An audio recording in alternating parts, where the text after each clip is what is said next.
ក្មេងស្រីបួងសួងសុំប៉ាម៉ាក់មិននឹកស្មានថានាងរើបានប្តីប្រពន្ធបាត់ការចងចាំពួកគេទើបជួបគ្រោះថ្នាក់ធ្ងន់ធ្ងរភ្លេចអត្តសញ្ញាណខ្លួនឯងអស់គាត់ជាប៉ាខ្ញុំគាត់ជាម៉ាក់ខ្ញុំប៉ា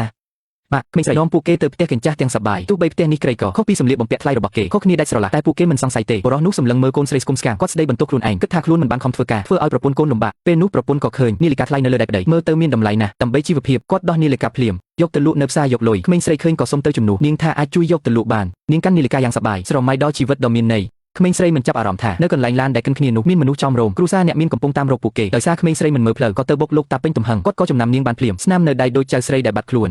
ប្អូនស្រីអញជាប្អូនស្រីបងខ្ញុំមិនមែនណានទេខ្ញុំឈ្មោះអាជេខ្ញុំមិនស្គាល់តាទេនាងមិននឹងអាចជាណានទៅក្រោយបាត់សង្ស័យលោកតាក៏ចាំបានថានាឡិកាក្នុងដៃនាងជារបស់ប៉ាខ្ញុំឈ្មោះអីក្មេងស្រីឆ្លើយបញ្ជាក់ថាប៉ាជាចៅលួចដោយការភ័យខ្លាចនាងបោះនាឡិកាចោលហើយរត់ឯប្តីប្រពន្ធកំពុងសម្អាតផ្ទះរំពឹងពីជីវិតថ្ងៃមុខចាំយូរហើយមិនឃើញកូនមកវិញពួកគេចាប់ផ្ដើមបារម្ភតតែយប់ក្មេងស្រីរត់មកវិញទាំងយំប្រាប់ថាធ្វើឲ្យបាត់នាឡិកាហើយប្តីប្រពន្ធមិនបានស្ដីបន្ទោសទេបែរជាលួងលោមនាងទៅវិញបុរសអាណិតកូនស្រីស្គមស្គាំងកាន់តែខឹងខ្លួនឯងពីមុនតែធ្វើឲ្យកូនលំបាកគាត់សន្យាថានឹងឲ្យកូនរស់នៅស្រួលឃើញផ្ទះអស់អង្ករដាំក្មេងស្រីបួរទៅជីកដំឡូងចាប់ទន្សាយយ៉ាងសប្បាយរីករាយដូចជាគ្រួសារដ៏មានសុភមង្គលតែភាពស្ងប់ស្ងាត់ត្រូវបំផ្លាញក្មេងទំនើងក្នុងភូមិក៏រឿងដណ្ដើមទន្សាយក្មេងស្រីជេរនាងថាក្មេងគ្មានម៉ែភ្លាមនោះស្ត្រីជាម្ដាយស្ទុះមកការពារហ៊ានវីកូនខ្ញុំឬ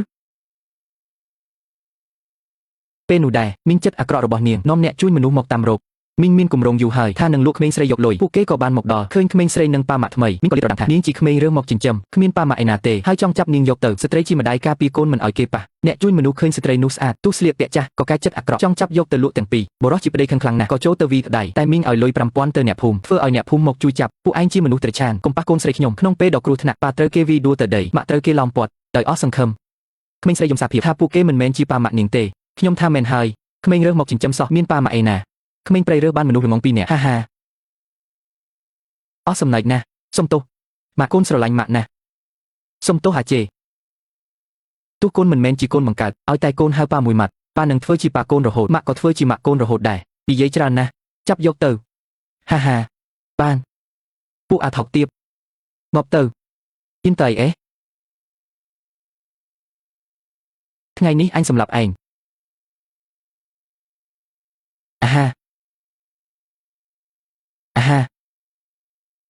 អាហា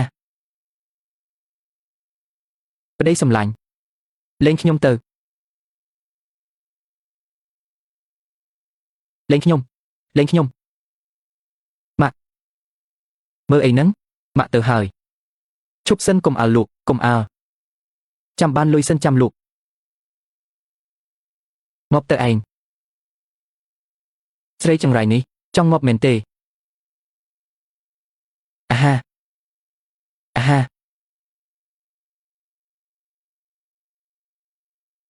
ប្រយ័ត្នមានស្លាកស្នាមលោកយាយម៉ាក់សុំទោសលោកយាយអាជេគឺជាចៅស្រីយើងមែនទេថាម៉េចឈប់ភ្លាមលោកប្រធានវាងលោកម្ចាស់លោកមិនអីទេហ៎ពួកឯងជានរណាប្រាប់ឲ្យហើយឆាប់ថយចេញទៅហ៊ានធ្វើបាបចៅស្រីខ្ញុំឯងងាប់ហើយតែហ៊ានវីខ្ញុំផងអេឯងរត់ទៅណាចាប់ពួកគេទៅបងធំចាំសិនខ្ញុំខុសហើយលើកលែងឲ្យខ្ញុំផងម៉ាក់ឆាប់ភ្ញាក់ឡើងម៉ាក់ក្រោកឡើងប៉ាម៉ាក់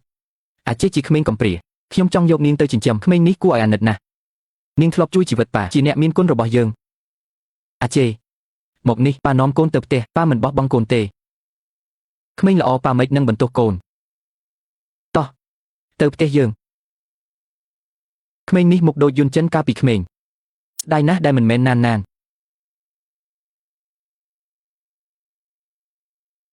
លោកម្ចាស់នឹកដល់អ្នកនាងទៀតហើយ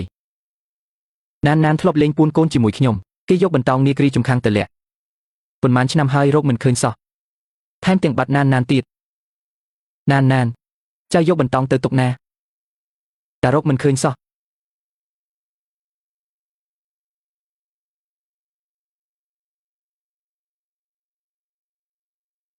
ឃើញហើយលោកតាមែនលោកតាទេ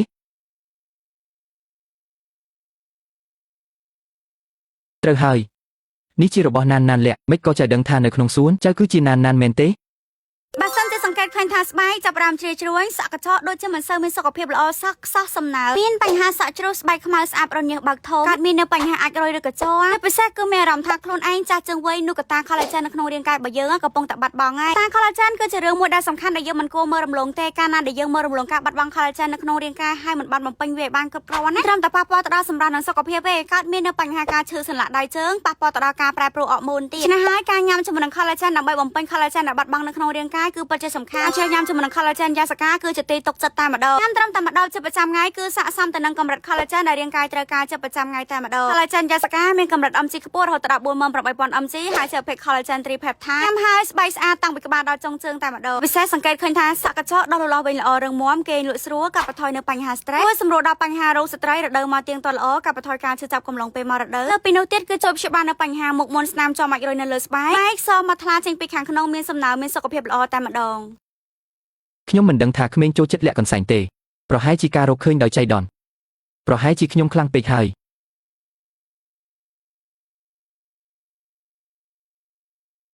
តោះទៅផ្ទះញ៉ាំបាយអរគុណលោកតាឯងនឹងលឿនឡើង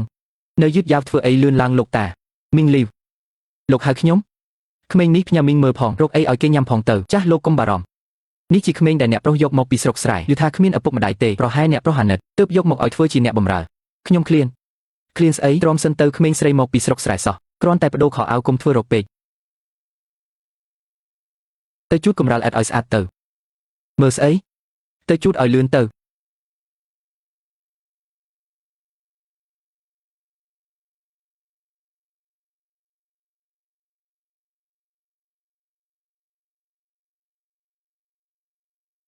ឈប់ដៃសិនទៅមកញ៉ាំបាយយូរណាស់ទៅណានឹងខ្ញុំចង់ញ៉ាំដែរធ្វើការមិនទាន់ចប់ញ៉ាំបាយស្អីការងារមិនហើយហាមញ៉ាំបាយ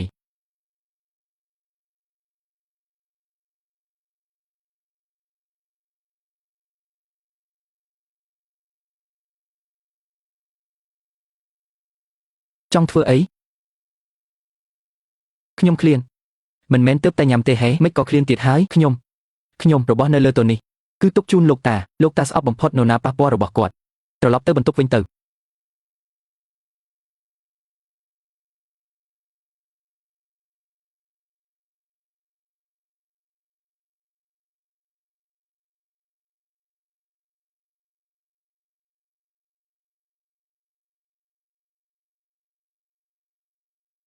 ម៉ាក់អាសៅឃ្លានណាស់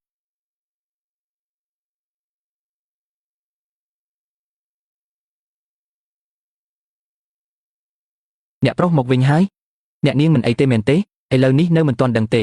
ប្រហែលត្រូវប្រើពេលទើបដឹងខ្លួនចុះអាសាវនៅផ្ទះបាយខ្ញុំឲ្យមីងលីវមើលហើយរឿងតូចតាចប៉ុណ្ណឹងក៏កាន់មិនជាប់បាច់ហើយដឹងថាចាននេះថ្លៃប៉ុណ្ណាទេអ្នកមីងខ្ញុំមិនដឹងទេសុំទោសនៅថាមិនចិត្តណាទៀតខ្ញុំថាឯងមានបំណងខឹងខ្ញុំមិនឲ្យបាយញ៉ាំទើបវាចានចោលមែនទេបានថ្ងៃនេះខ្ញុំនឹងប្រដៅឯងអូយឈប់ដៃអ្នកប្រុសលោកដារ៉ុកលោកមានការបាត់នេះសម្អាតឲ្យស្អាតទៅ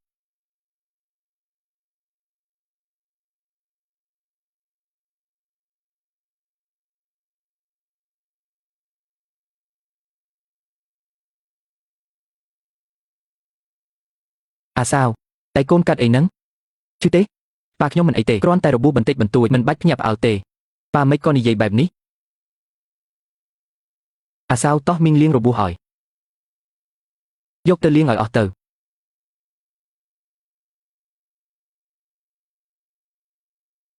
ហាលាងស្អីបែបហ្នឹងសាប៊ូក៏មិនដាក់លាងស្អាតមិនទៅ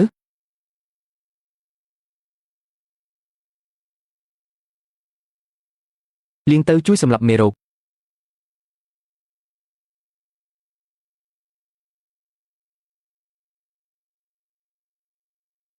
មិនដឹងថាម៉ាក់យ៉ាងម៉េចហើយទេចាំកូនធ្វើការចប់ប៉ាជូនកូនទៅមើលម៉ាក់ណា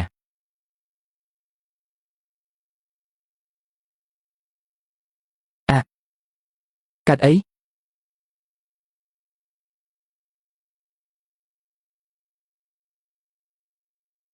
លោកកាត់អីហ្នឹងកាលពីមុនណានចូលចិត្តញ៉ាំបង្គាណាស់ ខ្ញុំតែងតែបកឲ្យគេតែមិនដឹងពេលនេះគេនៅណាទេបានហូបឆ្អែតឬអត់ណានឲ្យហ្វិតដែលចៅលាក់តាបានរកឃើញហើយប៉ុន្តែពេលណាទើបរកចៅឃើញទៅប៉ាម៉ាក់ពេទ្យទើបតែទេមកថាអាការៈវ៉ាន់ជីងបានធូរស្បើយហើយខ្ញុំទៅមើលសិនហើយមែនហេប្រញាប់ទៅចុះវ៉ាន់ជីងជាក្មេងល្អណាស់ខ្ញុំចង់ឲ្យពួកគេត្រូវគ្នាវិញត្រូវហើយពួកគេលែងលះគ្នាព្រោះបាត់ណានខ្ញុំក៏មានកំហុសដែរខ្ញុំចង់ឲ្យពួកគេត្រូវគ្នាវិញជាងអ្នកទៀតមិនបាច់ទៅពិភាក្សាជាមួយដន្លងទេរកវិធីផ្សះផ្សាពួកគេទៅល្អឥឡូវយើងទៅពេទ្យតោះខ្ញុំទៅបដូរខោអាវសិនខ្ញុំក៏ទៅដែរ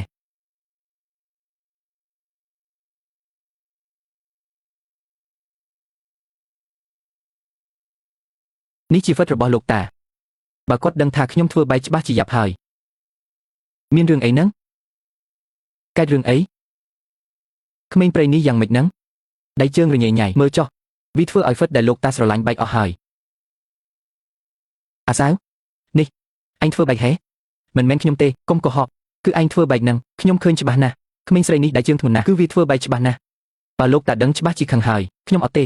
មិនមែនអាសាវធ្វើបែកទេកុំកុហកលោកមេផ្ទះខ្ញុំឃើញច្បាស់ណាស់គឺវាធ្វើបែកខ្ញុំអត់ទេមិនមែនអាសាវធ្វើទេយ៉ាងម៉េចហ្នឹងលោកតាអាសាវធ្វើប្រហែលធ្វើឲ្យហ្វិតលោកតាបែកហើយថាម៉េចនេះលោកតាមិនមែនអាសាវធ្វើបែកទេកុំហៅខ្ញុំថាតាខ្ញុំគ្មានចៅដូចអញទេអញដឹងទេហ្វិតនេះសំខាន់ចំពោះខ្ញុំប៉ុណ្ណាបានហើយគ្រាន់តែហ្វិតមួយដុំសោះកុំយំអីកូនបែកហើយក៏ហីទៅលេងចុះទៅ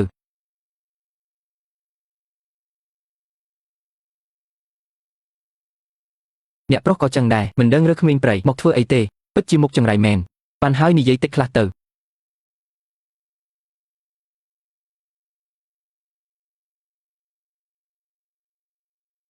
អាសាវឲ្យអាសាវអញគ្មានឪពុកម្ដាយទេជាក្មេងព្រៃអាសាវមិនមែនក្មេងព្រៃទេពីដំបូងគិតថារើបានរបស់ល្អតាមពិតរើបានទូសីសោះលោកតាមិនចូលចិត្តអាសាវជាក្មេងព្រៃទីនេះមិនមែនផ្ទះអាសាវទេអាសាវគួរតែចាក់ចេញបានឈីងពេលណាទើបកូនដឹងខ្លួនកំហុសតកោភ័យមកពីពួកគេធ្វើឲ្យណានបាត់ទើបវ៉ាន់ឈីងទៅជាបែបនេះប៉ាម៉ាក់មកមើលវ៉ាន់ឈីងហេទៅឡងមកដែរហេវ៉ាន់ឈីងយ៉ាងម៉េចហើយពេទ្យថាអាការៈគ្រាន់បើហើយតែនៅមិនទាន់ដឹងខ្លួនទេវ៉ាន់ឈីងខ្ញុំចង់សុំទោសនាងយូរហើយគឺខ្ញុំធ្វើឲ្យបាត់ណានព្រះប្រហែលចង់សងមកវិញទើបឲ្យអាសាវមកអាសាវក៏ចង់មកដែរតែខ្ញុំប្រាប់គេថាកុំទាន់មកអីចាំនាងដឹងខ្លួនសិនចាំខ្ញុំនាំគេមកជួបនាងឯងមកធ្វើអីខ្ញុំមកមើលកូនប្រសាខ្ញុំពាក់ព័ន្ធអីកូនប្រសាស្អីកូនខ្ញុំលេងលះជាមួយកូនអញហើយលេងយូរមិនលេងវ៉ាន់ឈីងនៅតែជាកូនប្រសាខ្ញុំឥឡូវចេះនិយាយហើយការគ្រូសាអញធ្វើឲ្យបាត់ណានពួកចាស់អស់ហើយនឹងចេះតែបន្ទោសកូនស្រីខ្ញុំឥឡូវមកថាកូនប្រសាតាឡូណានបាត់ខ្ញុំមិនដែលបន្ទោសអាឈីងទេកុំមកលេលើចង់ឆ្លោះគ្នាហេខ្លាចអញហេឈប់ដន្លងនៅទីនេះបានហើយចាស់ហើយមិនចេះខ្មាស់គេតាចាស់បើមិនមែនព្រោះតាឯងណានក៏មិនបាត់ដែរកុំមកទម្លាក់កំហុសណានបាត់ឯងក៏មានកំហុសដែរនិយាយរកហេតុផលទៅឲ្យតែមានរឿងត្រកូលភ័យចេះតែកិច្ចវេះមិនចម្លែកទេដែលកូនខ្ញុំលេងលះនោះត្រកូលភ័យគ្មានការទទួលខុសត្រូវស្អីគេខ្ញុំជាអ្នកនាំណានទៅសួនកំសាន្តណានបាត់ឯងក៏មានកំហុសឯងប៉ាជប់ឆ្លោះគ្នាទៅវ៉ាន់ឈីងត្រូវការសម្រាប់អាសាវវ៉ាន់ឈីងនាងដឹងខ្លួនហើយអាសាវនៅណាកុំបារម្ភអីអាសាវខ្ញុំនាំមកហើយឥឡូវនៅឯផ្ទះអាសាវខ្ញុំចង់ទៅជួបអាសាវវ៉ាន់ឈីងនាងទើបតែដឹងខ្លួនចាំធូរស្បើយសិនចាំទៅអាសាវគ្រាន់តែជាក្មេងព្រៃប្រញាប់ធ្វើអីក្មេងម្នាក់ហ្នឹងអំបាញ់មិញទើបតែធ្វើហ្វិតបែកជួបវាធ្វើអីវ៉ាន់ឈីងកុំបារម្ភអាសាវនៅផ្ទះទេតើចាំចេញពីពេទ្យសិនចាំជួបមិនបានទេខ្ញុំត្រូវទៅរកអាសាវឥឡូវនេះអាសាវរបស់ខ្ញុំសុំទោសសុទ្ធតែជាកំហុសខ្ញុំនាំខ្ញុំទៅរកអាសាវទៅអាសាវវ៉ាន់ឈីងតាំងស្មារតីសិនអាឈីងកូនយ៉ាងម៉េចហ្នឹងអ្នកណាធ្វើបាត់អាសាវពួកយើងបាត់ណានមិនមែនឈ្មោះអាសាវទេអាឈីងប្រហែលទើបភ្ញាក់នៅវង្វេងនៅឡើយអាឈីងអាសាវជាក្មេងដែលយន្តចិនរើមកមិនមែនណានរបស់យើងទេអាឈីងអាសាវផ្សេងណានផ្សេងកូនទើបភ្ញាក់ច្រឡំហើយ មិនមែនទេមិនមែនទេខ្ញុំនឹកឃើញហើយអាសាវគឺជាណានណានកូនយើងអាសាវគឺណានណានអាសាវគឺជាកូនស្រីយើងវ៉ាន់ឈីងនាងថាអាសាវគឺណានណានអាចទៅរួចម៉េចវ៉ាន់ឈីងអាសាវមិនអាចជាកូនយើងទេអាសាវមានស្លាកស្នាមដូចគ្នានឹងស្នាមដែលណានណានរលាកខ្ញុំចាំមិនខុសទេថាម៉េចអាសាវមានស្លាកស្នាមម៉េចក៏ខ្ញុំមិនដឹងមែនហើយអាសាវមានស្នាមតាំងពីអង្ការអាសាវមានស្នាមដូចណានណានបេះបិទអាសាវគឺជាកូនស្រីរបស់យើងគឺណានណានវ៉ាន់ឈីងកុំបារម្ភទោះបីអាសាវមានស្នាមដូចណានណានក៏មិនអាចបញ្ជាក់ថាជាកូនស្រីយើងដែរធ្វើបែបនេះទៅខ្ញុំនាំអាសាវមកពេទ្យពិនិត្យរាងកាយពេទ្យច្បាស់ជាមានសំណាក់ឈាមអាសាវលោកគ្រូពេទ្យឈប់សិនយកសក់របស់ខ្ញុំទៅធ្វើ DNA ជាមួយឈាមអាសាវប្រាប់លទ្ធផលឲ្យលឿនបំផុតបាទអាឈីងកុំតន់ភ័យលទ្ធផលចេញមកនឹងដឹងការពិតហើយយូរម្លេះមិនទាន់ចេញទៀតប៉ាកុំបារម្ភលទ្ធផលច្បាស់ជាចេញឆាប់នេះហើយរឿងសំខាន់បែបនេះមិនឲ្យភ័យម៉េចចេញហើយលទ្ធផលចេញហើយឆាប់និយាយមកអ្នកប្រុសអាសាវគឺជាកូនបង្កើតរបស់អ្នកប្រុស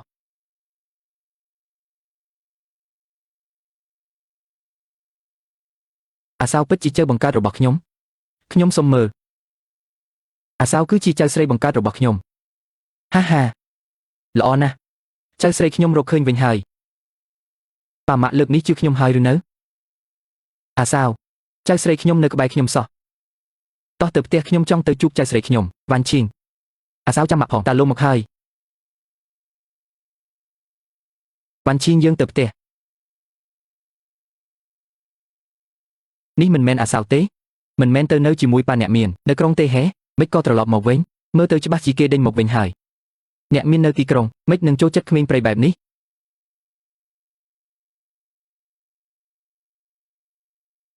គឺឯងអ្នកណាតាប៉ៅក្មេងប្រុសឯងហ៊ានមកវិញផងខ្ញុំឃ្លាន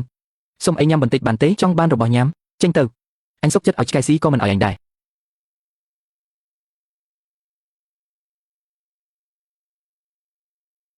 ធ្វើអីហ្នឹងអាញូពាក់ព័ន្ធអីប្រញាប់ចេញទៅ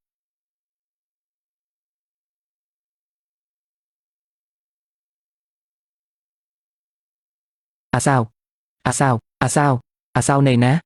អាសាវឆាប់ចេញមកលោកតាមមកហើយលោកមេផ្ទះលោកម្ចាស់អាសាវណែណាអាសាវធ្វើហ្វិតបែកត្រូវលោកស្ដីឲ្យប្រហែលសំងំយំក្នុងបន្ទប់ហើយតែឯងហ៊ានស្ដីឲ្យចៅស្រីខ្ញុំហេកំហុសខ្ញុំមិនគួរស្ដីឲ្យអាសាវទេគេនៅបន្ទប់ណាខ្ញុំទៅសុំទោសគេនៅបន្ទប់ណាខ្ញុំមិនសូវច្បាស់ដែរថាម៉េចគ្រូសាឯងនេះសំបីអាសាវនៅបន្ទប់ណាក៏មិនដឹងឲ្យឯងមើលថែអាសាវមិនក៏មិនដឹងបន្ទប់គេលោកម្ចាស់កុំអើភ័យអ្នកបម្រើច្បាស់ជាដឹងហើយលោកម្ចាស់នាំទៅបន្ទប់អាសាវលឿន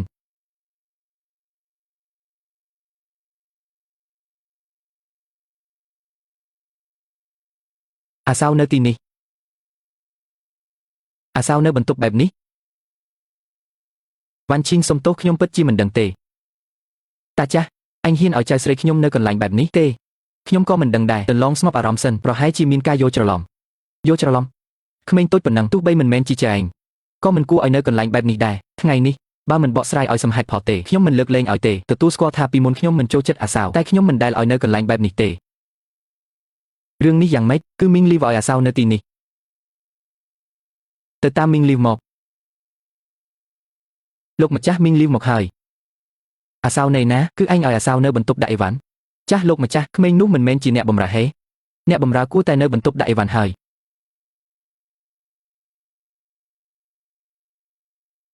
លោកម្ចាស់មិនក៏វាខ្ញុំវាគ្រាន់តែជាអ្នកបម្រើតើខ្ញុំធ្វើខមមិនទេខ្ញុំចង់តែសម្រាប់អញទេអ្នកណាថាជាអ្នកបម្រើគេជាចៅស្រីបង្កើតរបស់ខ្ញុំឆាប់ប្រាប់មកអាសាវណែណាខ្ញុំមិនដឹងទេឆែកកាមេរ៉ាត្រូវរកឲ្យឃើញ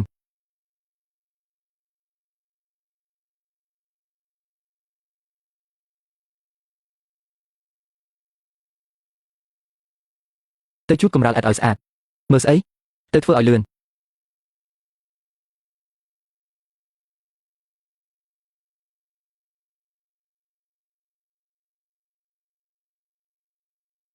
ទៅណានឹងខ្ញុំចង់ញ៉ាំដែរធ្វើការមិនទាន់ចប់ញ៉ាំបាយស្អីការងារមិនហើយហាមញ៉ាំបាយមីងឯងនេះហ៊ានឲ្យអាសាវជូតផ្ទះហើយមិនឲ្យបាយញ៉ាំទៀតខ្ញុំអត់ទេគឺមីងធ្វើបាបចៅខ្ញុំលោកម្ចាស់ខ្ញុំស្មានតែជាអ្នកបម្រើ ក្មេងតូចប៉ុណ្ណឹងតែចិត្តប្រើឲ្យធ្វើការហើយមិនឲ្យបាយញ៉ាំទៀតអ្នកបំរើនៅផ្ទះឯងធ្វើដាក់ក្មេងបែបនេះហេហ៊ានឲ្យចៅខ្ញុំស៊ីមទេហេយាយចាស់ហ៊ានធ្វើបាបចៅខ្ញុំងាប់មិនខានខ្ញុំខុសហើយខ្ញុំលែងហ៊ានទៀតហើយលើកលែងឲ្យខ្ញុំទៅត្រកូលភ័យវ៉ាន់ឈីងសុំទោសខ្ញុំមិនចង់ស្ដាប់ទៀតទេពាក្យសុំទោសទុកនិយាយជាមួយអាសាវទៅចង់ធ្វើអីខ្ញុំឃ្លានមិនមែនទៅតែញ៉ាំទេហេមិនក៏ឃ្លានទៀតហើយខ្ញុំ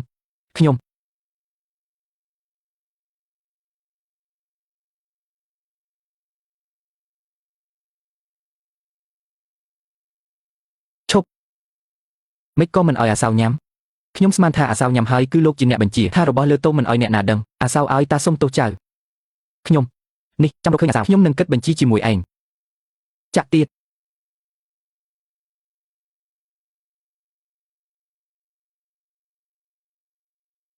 លៀងទៅជួយសម្រាប់មេរោគ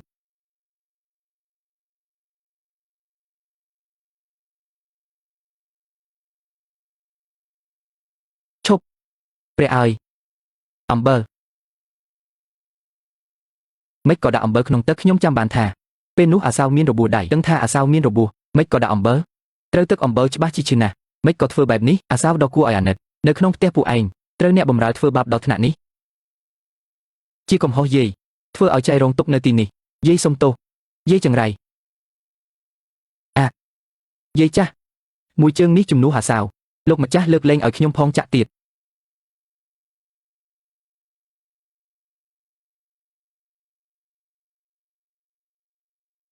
លោកម្ចាស់កើតអីកើតរឿងអីក្មេងព្រៃនេះយ៉ាងម៉េចហ្នឹងដៃជើងរញ៉េញ៉ៃមើលចុះវាធ្វើហ្វិតលោកតាបែកហើយហ្វិតគឺឯងធ្វើបែកឯងក៏ហកថាអាសាវធ្វើបែកឲ្យខ្ញុំចោទប្រកាន់អាសាវឯងនេះអាក្រក់ណាស់តាចាស់ល្ងងខ្លៅឲ្យគឺតាឯងថាអាសាវជាក្មេងព្រៃថាគេមុខចង្រៃគឺមកពីតាឯងទៅអាសាវចាក់ចេញជាកំហុសខ្ញុំចាំរកអាសាវឃើញខ្ញុំនឹងគិតបញ្ជីជាមួយឯងអាសាវប្រហែលមិនទាន់ទៅឆ្ងាយទេពួកយើងប្រញាប់ទៅរកទៅអាសាវនៅទីក្រុងគ្មានលុយទេគេច្បាស់ជាត្រឡប់ទៅស្រុកវិញហើយអាសាវច្បាស់ជាទៅវិញហើយវ៉ាន់ឈីងចាំខ្ញុំផង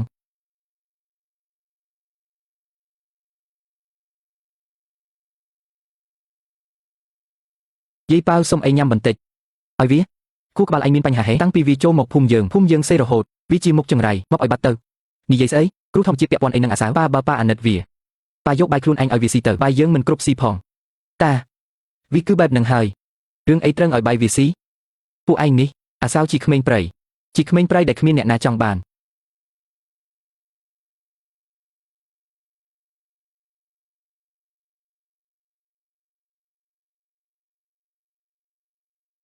ហឹក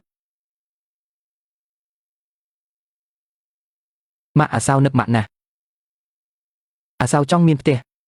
មិនក៏គ្មានអ្នកណាចូលចិត្តអាសាវឃ្លានណាស់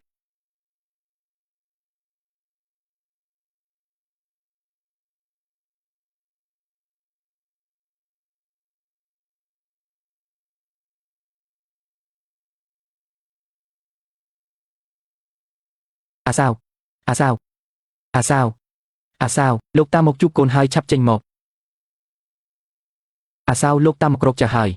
ឆាប់ចេញមកអាសាវតាសុំទោសតាមិនគួរថាចៅជាក្មេងព្រៃទេមិនគួរថាចៅជាគឺកំហុសតាទាំងអស់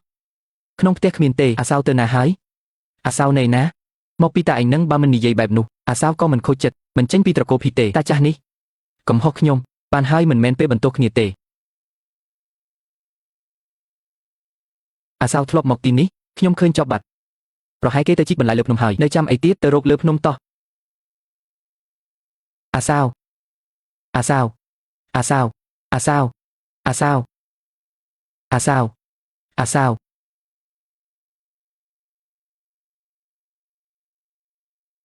អាសាវអាសាវអាសាវអាសាវអាសាវចៅស្រីរបស់តានៅណាយ៉ាប់ហើយជួយផងមានក្មេងស្រីធ្លាក់ទឹកអាសាវក្មេងស្រីធ្លាក់ទឹកនោះអំបាញ់មិញឃើញនៅត្រង់នេះឥឡូវបាត់ទៅណាហើយអញស្គាល់ក្មេងនោះស្គាល់គឺជាក្មេងឈ្មោះអាសាវនោះអីអាសាវវ៉ាន់ឈីងអាសាវមិននៅខ្ញុំរស់យ៉ាងម៉េចអាសាវវ៉ាន់ឈីងអាសាវ ខ្ញុំចុះទៅខ្ញុំទៅរកអាសាវអាសាវអាសាវអាសាវមិនក៏ទៅជាបែបនេះអាសាវរបស់ខ្ញុំមិនទាន់ស្លាប់ទេអាសាវរបស់ខ្ញុំមិនទាន់ស្លាប់ទេឆាប់ចុះទៅជួយគេទៅអាសាវម៉ាក់ទៅជួយកូនហើយវ៉ាន់ឈីងប្រឡែងទៅអាសាវប្រហែលវ៉ាន់ឈីង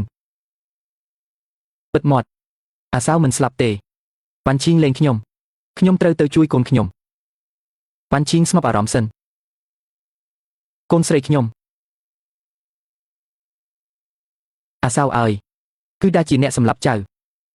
តាមិនគួរដេញចៅចេញពីផ្ទះមិនគួរថាចៅជាក្មេងព្រៃគឺតាធ្វើបាបចៅកាលនោះតាពិតជាខ្វាក់ភ្នែកមិនក៏មិនស្គាល់ចៅស្រីខ្លួនឯងអាសាវតាសុំទោសចៅហាហាប៉ាម៉ាក់មិនក៏មកនៅទីនេះ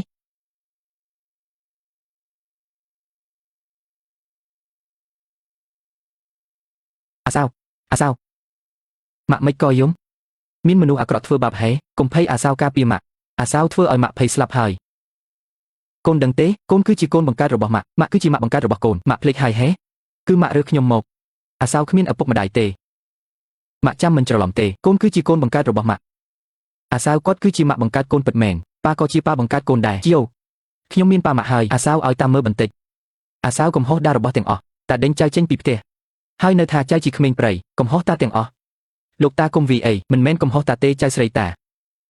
ឆាប់ឲ្យតាពោចេញទៅពោស្អីហេអាសាវលោកតាក៏សុំទោសចៅដែរពីមុនមកគឺលោកតាដែលមិនបានទទួលស្គាល់ចៅធ្វើឲ្យចៅរងទុក្ខខ្លាំងណាស់មិនអីទេលោកតាឲ្យលោកតាពោសិនមកពោស្អីនេះជាចៅស្រីខ្ញុំត្រូវតែឲ្យខ្ញុំពោមុនចៅស្អីគេជាចៅស្រីបង្កើតរបស់ខ្ញុំដែរឈប់ដណ្ដើមគ្នាទៅអាសាវសាមជោគអស់ហើយប្រញាប់ទៅវិញទៅប្រយ័ត្នផ្ដាសាយមែនហើយម៉ាក់អាសាវសុំញ៉ាំបាយសិនបានទេអាសាវឃ្លានណាស់អាសាវចាំមួយផ្លេតតាឲ្យចុងភៅដល់ល្បីមកធ្វើរបស់ឆ្ងាញ់ឲ្យចៃញ៉ាំនៅផ្ទះចេះហៅគេហេអាសាវចាំតាធ្វើបង្អែមឆ្ងាញ់ឲ្យចៅញ៉ាំធ្វើឲ្យចៃញ៉ាំទៅផ្ទះហាទៅផ្ទះ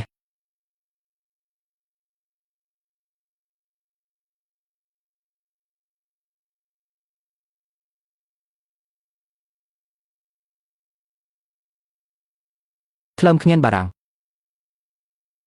សាឡាត់បង្គាមីអ៊ីតាលីផ្សិត truffle ត្រីឆា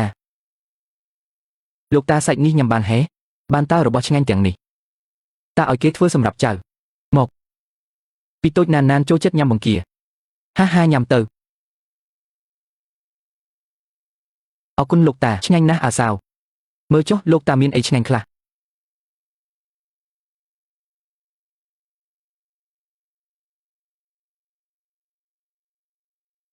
នំ cranberry នំផ្កាមេហួរនំផ្កាឈូកនំសរសៃសាច់ហាអាសាវមកសាក់នំដែលតាធ្វើឲ្យមើលហាឆ្ងាញ់ទេអរគុណលោកតាឲ្យតែអាសាវចង់ញ៉ាំតានឹងឲ្យគេធ្វើឲ្យរាល់ថ្ងៃមកញ៉ាំបង្គានេះឆ្ងាញ់ណាស់អាសាវញ៉ាំនេះលឿនហាកុំឈប់ញ៉ាំទៅពួកឯងចេញទៅចុះម៉ាក់នេះឆ្ងាញ់ណាស់ញ៉ាំទៅអរគុណអាសាវម៉ាក់ញ៉ាំទៅអាសាវយើងពិតជាកតញ្ញូមែនហើយមិនមើលចាអ្នកណាទេ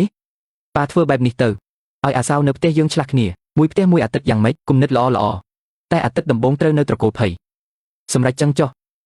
តន្លងអាសាវត្រឡប់មកវិញហើយរឿងយុនចិននិងវ៉ាន់ឈីងត្រូវគ្នាវិញនោះយុនចិននិងវ៉ាន់ឈីងត្រូវគ្នាវិញនឹងណាយុនចិននិងវ៉ាន់ឈីងកាលនោះលេងលះគ្នាព្រោះអាសាវទើបសម្រេចចិត្តលេងលះឥឡូវផ្សះផ្សាវិញទៅខ្ញុំឃើញថាសំរុំដែរដើម្បីអាសាវខ្ញុំយល់ព្រមល្អលើកនេះត្រូវរៀបចំឲ្យបានល្អឲ្យអាធិកអាធំយុនចិនវ៉ាន់ឈីងពួកឯងយល់យ៉ាងម៉េចដែរយុនចិននិយាយពាក្យកូនប្រុសមកវ៉ាន់ឈីងពីមុនមកជាកំហុសខ្ញុំអាចផ្ដល់ឱកាសឲ្យខ្ញុំម្ដងទៀតទេជីយ៉ូប៉ាម៉ាក់ត្រូវគ្នាវិញហើយវ៉ាន់ឈីងមើលយុនចិនស្មោះត្រង់ម្លឹងយល់ព្រមទៅក៏បានខ្ញុំលោកម្ចាស់លោកយាយធំមកវិញហើយម៉ាក់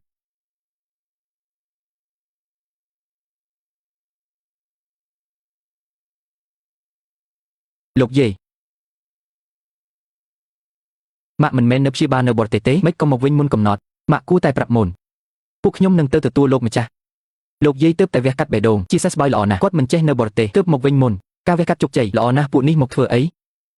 លោកយាយធំនិយាយបែបនេះមានន័យម៉េចខ្ញុំចាំថាយុនចិនលែងលះកូនស្រីអញហើយគ្រួសារយើងទាំងពីរគ្មានពាក់ព័ន្ធគ្នាទេពួកឯងមកត្រកូលភ័យមានបំណងអីលោកយាយធំខ្ញុំគោរពអ្នកជាចាស់ទុំតែអ្នកនិយាយបែបនេះមានន័យម៉េចខ្ញុំមកត្រកូលភ័យមានបំណងអាក្រក់ហេមិនមែនទេហេម៉ាក់ខ្ញុំជាអ្នកអញ្ជើញដល់ឡងមកទេប្រាប់ដំណឹងល្អមួយអាសាវរកឃើញហើយអាសាវជានរណាអាសាវគឺជាកូនរបស់យុនចិននិងវ៉ាន់ឈីងចៅទូតរបស់ម៉ាក់អាសាវជំរាបសួរលោកយាយទូតទៅលោកយាយទូតញ៉ាំនំទេរកឃើញក៏រកឃើញទៅក្មេងស្រីមួយសោះមានអីអស្ចារ្យក្មេងស្រីមួយសោះមានអីអស្ចារ្យម៉ាក់មិនក៏និយាយបែបនេះម៉េចខ្ញុំនិយាយខុសហេក្មេងស្រីមួយសោះត្រកូលភ័យត្រូវការអ្នកបន្តវេនគឺកូនប្រុសម៉ាក់ជប់និយាយលោកយាយទោះអាសាវជាស្រីក៏ជាកូនចៅត្រកូលភ័យដែរអ្នកនិយាយបែបនេះជ្រុលពេកហើយនាងមិនមែនជាកូនប្រសាទគោភ័យទៀតទេកុំហៅខ្ញុំថាយាយម្យ៉ាងទៀតខ្ញុំនិយាយខុសត្រង់ណាក្មេងស្រីប្រៀបនឹងក្មេងប្រុសបានម៉េចយុនចិនឆាប់មកនេះមកឲ្យយាយមើលចៅបន្តិចចៅស្គមទេលោកយាយកុំបារម្ភល្អហើយយុនចិនចៅលែងលេះច្រើនឆ្នាំហើយមែនទេកុំបារម្ភអីយាយលើកនេះនឹងរកប្រពន្ធឲ្យចៅលោកយាយខ្ញុំសម្រេចចិត្តត្រូវគ្នាជាមួយវ៉ាន់ឈីងវិញហើយមែនហើយម៉ាក់យុនចិនសម្រេចត្រូវគ្នាជាមួយវ៉ាន់ឈីងវិញហើយត្រូវគ្នានិយាយដូចត្រកូលភ័យរកចៅប្រសាមិនបានចឹងយុនចិនយាយរកប្រពន្ធឲ្យចៅហើយមើលគ្រួសារអ្នកមានគេចុះកូនចៅពេញផ្ទះត្រកូលរុងរឿងមើលត្រកូលភីយើងវិញមើលគ្មានចៅប្រុសសំបីម្នាក់ខ្មាស់គេណាដឹងទេលោកយាយមិនស្ដាប់សម្ដីម៉ាក់ទេហេម៉ាក់សម្រាប់ខ្ញុំប្រុសស្រីដូចតែគ្នាខ្ញុំចង់ឲ្យអាសាបន្តវេនត្រកូលភ័យហើយថាម៉េចបើអញហ៊ានឲ្យក្មេងស្រីបន្តវេនត្រកូលភ័យខ្ញុំនឹងងាប់ឲ្យមើលចាំទុកទៅឲ្យតែខ្ញុំនៅរស់មួយថ្ងៃរឿងឲ្យក្មេងស្រីបន្តវេនត្រកូលភ័យគឺមិនអាចទៅរួចទេម៉ាក់ជប់និយាយចង់ឲ្យខ្ញុំខឹងងាប់ហេលោកម្ចាស់លោកយាយទៅវះកាត់កុំធ្វើឲ្យគាត់ខឹងអីម៉ាក់កុំខឹងអីកុំខឹងនឹងចៅអីលោកយាយទើបតែវះកាត់រួចមិនអាចខឹងបានទេយាយរស់បានមិនយូរទៀតទេគ្រាន់តែសង្ឃឹមថាមុនពេលស្លាប់ឃើញចៅបង្កើតបានកូនប្រុសលោកយាយចង់បានចៅប្រុសមែនទេចាំខ្ញុំត្រូវគ្នាជាមួយវ៉ាន់ឈីងវិញពួកខ្ញុំនឹងយកកូនប្រុសនាងនឹងហេរៀបការជាមួយអញប៉ុន្មានឆ្នាំគ្មានកូនសោះទម្រាំតែមានកូនកើតមកបែរជាកូនស្រីទៀតយាយគិតថាជាតិនេះនាងគ្មានវាសនាកើតកូនប្រុសទេលោកយាយធំនេះជាសម្ដីដែលចាស់ទុំគួរនិយាយហេកើតបានប្រុសឬស្រីមិនបន្ទោសត្រកូលភ័យមកបន្ទោសកូនស្រីខ្ញុំធ្វើអីសម្ដីគ្មានបានការគឺមកពីកូនស្រីអញអនពាក់ព័ន្ធអីនឹងយុនចិនយាយមិនយល់ព្រមឲ្យត្រូវគ្នាវិញទេលោកយាយរឿងនេះខ្ញុំមិនអាចស្ដាប់អ្នកបានទេជាតិនេះខ្ញុំស្រឡាញ់តែវ៉ាន់ឈីងម្នាក់គត់ខ្ញុំត្រូវតែផ្សះផ្សាជាមួយនាងមិនហើយម៉ាក់ត្រូវគ្នាវិញជារឿងល្អលែងហើយនៅត្រូវគ្នាធ្វើស្អីត្រកូលភីយើងចេះតែយកហេលោកយាយធំគិតថាកូនស្រីត្រកូលលោកខ្ញុំចង់ត្រូវគ្នាជាមួយត្រកូលភេណាហេហាត្រកូលលោកខ្ញុំក៏ជាត្រកូលថ្លៃធ្នូដែរថ្ងៃនេះមកមើលងាយកូនស្រីខ្ញុំបែបនេះគិតថាត្រកូលលោកខ្ញុំងាយធ្វើបាបហេដាំឡើយខ្ញុំចង់ឲ្យវ៉ាន់ឈីងត្រូវគ្នាជាមួយយុនចិនតែមើលតាមស្ថានភាពពេលនេះទោះបីត្រូវគ្នាវិញវ៉ាន់ឈីងនៅផ្ទះនេះក៏គ្មានក្តីសុខដែរត្រូវហើយខ្ញុំប្រាប់ឲ្យហើយកូនស្រីខ្ញុំដាច់ខាតមិនត្រូវគ្នាជាមួយត្រកូលភីទេមួយទៀតអ្នកថាមិនពេញចិត្តតែអាសាវជាស្រីអ្នកមិនពេញចិត្តចៅខ្ញុំតែសម្រាប់ខ្ញុំអាសាវគឺជាកែវភ្នែករបស់ខ្ញុំត្រកូលភីមិនចង់បានអាសាវខ្ញុំនឹងនាំអាសាវទៅត្រកូលលូធ្វើជាអ្នកបន្តវេនត្រកូលលូត្រកូលភីយើងមិនខ្វល់ទេអាសាវម៉ាក់នាំទៅផ្ទះតោះទៅកូនតន្លងស្ងប់អារម្មណ៍សិននិយាយគ្នាសិនមកកុំខាត់ឲ្យទៅចុះលោកយាយកុំបែបនេះបានទេរឿងខ្ញុំសម្រេចចិត្តដោយខ្លួនឯងម៉េចឥឡូវមិនស្ដាប់សម្ដីយាយទេទោះអ្នកនិយាយយ៉ាងណាជាតិនេះខ្ញុំស្រឡាញ់តែវ៉ាន់ឈីងខ្ញុំត្រូវតែផ្សះផ្សាជាមួយនាងចៅមិនអាចមិនខ្វល់ទេយាយរកឃើញកូនប្រុសបង្កើតរបស់ចៅហើយជីវយាកចូលមក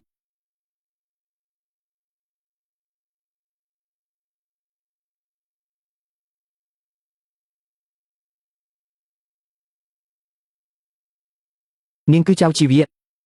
មិនក៏មកទីនេះបងយុនចិនគឺលោកយាយឲ្យខ្ញុំមកម៉ាក់នាងជានរណានាងគឺជីវយាជាមិត្តរៀនមហាវិទ្យាល័យយុនចិនពេលខ្ញុំនៅបរទេសចៃដន្យជួបនាងទើបដឹងថានាងមានកូនប្រុសជាមួយយុនចិនថាម៉េចលោកយាយនិយាយស្អីហ្នឹងពេលណាដែលខ្ញុំមានកូនជាមួយចៅជីវយាបងយុនចិនចាំងគឺជាកូនបង្កើតរបស់បងប៉ាយុនចិនរឿងនេះយ៉ាងម៉េចវាពិតជាកូនឯងប៉ាខ្ញុំមិនដឹងទេខ្ញុំមិនដែលឃើញក្មេងនេះផងរឿងនេះយ៉ាងម៉េចទៅវិញបងយុនចិនបងភ្លេចអស់ហើយហេកាលនោះកូនស្រីបងបាត់ បងពិបាកចិត្តខ្ញុំក៏កំណៅបងផឹក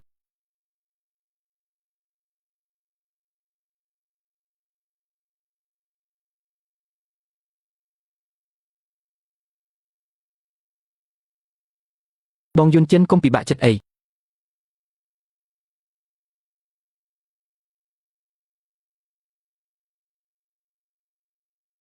មកខ្ញុំចូលមួយកែវ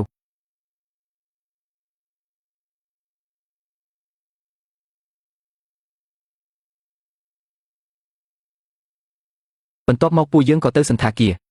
ហើយខ្ញុំក៏មានផ្ទៃពោះយន់ចិនចាំងគឺពិតជាកូនបង្កើតរបស់ចៅជីវយិកមិនបានកុហកទេមិនអាចទៅរួចខ្ញុំដាច់ខាតគ្មានទំនាក់ទំនងជាមួយនាងទេក្មេងនេះមិនមែនកូនខ្ញុំទេជីវយិកយកលទ្ធផលទៅណាឲ្យគេមើលបងយន់ចិនខ្ញុំដឹងថាបងពិបាកទទួលយកតែលទ្ធផលទៅណានេះអាចបញ្ជាក់ថាខ្ញុំនិយាយពិត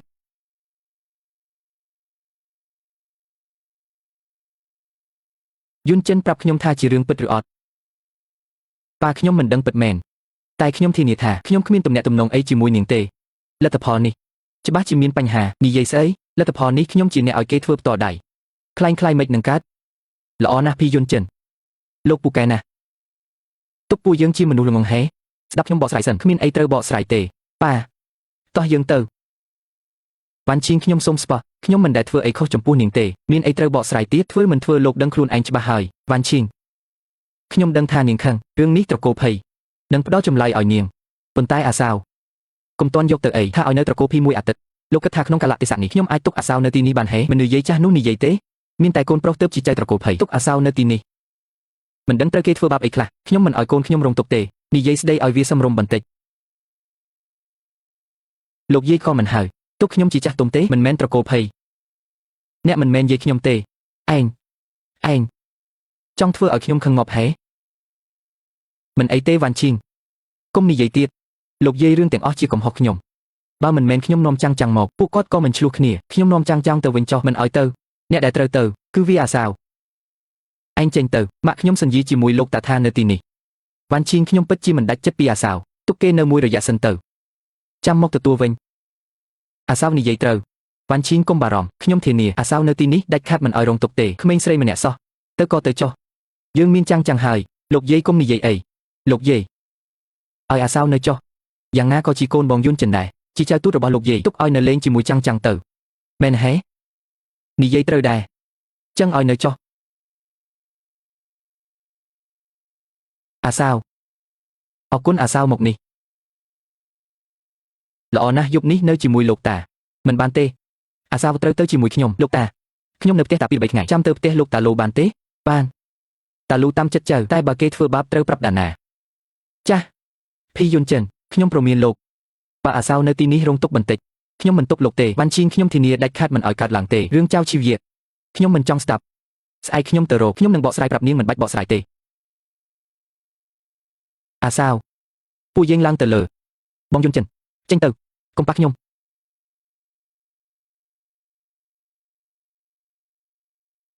ឈប់សិនយុនចិនជីវយៈត្រឡប់មកវិញហើយរៀបការជាមួយជីវយៈចុះលោកយាយបើអ្នកបង្ខំឲ្យនាងនៅទីនេះខ្ញុំគ្មានជំរឿទេតែបើឲ្យខ្ញុំរៀបការជាមួយនាងកុំសង្ឃឹមប៉ះបរអស់ហើយនេះជាចរិតចៅហេម៉ាក់កុំខឹងអីយុនចិនបិទមាត់មកពីឯងប្រដៅកូនបានល្អអូយលោកយាយរឿងទាំងអស់ជាកំហុសខ្ញុំបើបងយុនចិនមិនចូលចិត្តខ្ញុំទៅវិញចុះមិនឲ្យទៅពេលនេះគេមិនចូលចិត្តមិនប្រកាសថាថ្ងៃក្រោយមិនចូលចិត្តឯណាក្មេងមនុស្សសិនចិត្តនេះអាចសាងបានលោកយាយបងយុនចិនមិនរវីរវល់នឹងខ្ញុំព្រោះខ្ញុំគ្រាន់តែជាមនុស្សធម្មតាមិនស័ក្តិសមនឹងត្រកូលភ័យតែបងយុនចិនរវល់រាល់ថ្ងៃសូម្បីតែជួបមុខក៏ពិបាកសាងមនុស្សសិនចិត្តណាមិនទៅមិនកាត់ទេខ្ញុំនាំចាំងទៅវិញហើយមានវិធីហើយលោកយាយមានវិធីអីនាងមិនមានតួនាទីមែនទេយាយនឹងឲ្យតួនាទីដើម្បីបានជួបគេរាល់ថ្ងៃយាយឲ្យនាងចូលក្រុមហ៊ុនធ្វើជាអនុប្រធានបែបនេះអាចជួបគេរាល់ថ្ងៃហើយថែមទាំងមានឋានៈទៀតអរគុណលោកយាយចាំងអរគុណលោកយាយទូទៅជាគ្រួសារតែមួយអរគុណស្អីចៅទូតសំណប់ចិត្តតោះទៅដើរលេងជាមួយយាយទូតហាហា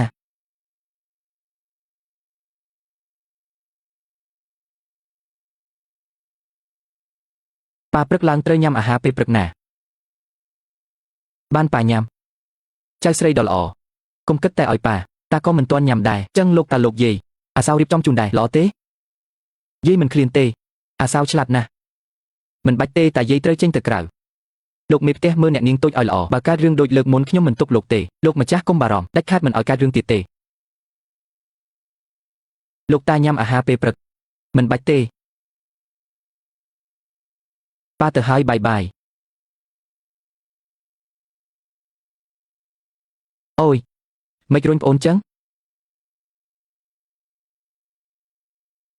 ហើយមិនវីប្អូនទៀតហើយខ្ញុំប្រាប់ថាខ្ញុំជាអ្នកមីងបិទមាត់អញហ៊ានឲ្យខ្ញុំបិទមាត់អេលោកយាយកុំខឹងអីអាចៅនៅក្មេងប្រហែលមិនចិត្តណាទេលើកលែងឲ្យគេទៅមិននឹងបាននៅមុខខ្ញុំហ៊ានវីប្អូនផងចុះទម្រាំក្រោយខ្នងទៀតយាយលើកលែងឲ្យអាចៅម្ដងទៅមើលចុះធ្វើឲ្យក្មេងភ័យអស់ហើយនាងចេះដឹងខុសត្រូវបើចឹងនាងសុំឲ្យវាថ្ងៃនេះយាយលើកលែងឲ្យម្ដងមេផ្ទះចាស់នាំវាចេញទៅថ្ងៃនេះខ្ញុំមិនចង់ឃើញមុខវាទេ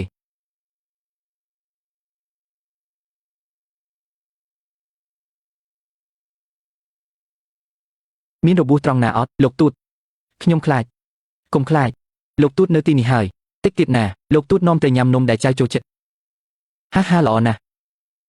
ជីវយឺនាងកុំនៅទំនេរប្រញាប់ទៅក្រុមហ៊ុនសាងទំនាក់ទំនងជាមួយយន្តចឹងយាយរៀបចំអស់ហើយនាងគ្រាន់តែទៅជាការស្រេចអរគុណលោកយាយប្រញាប់ទៅចុះពួកក្មេងសម័យនេះត្រូវតែឧស្សាហ៍សាងទំនាក់ទំនងចឹងខ្ញុំទៅសិនហើយទៅចុះ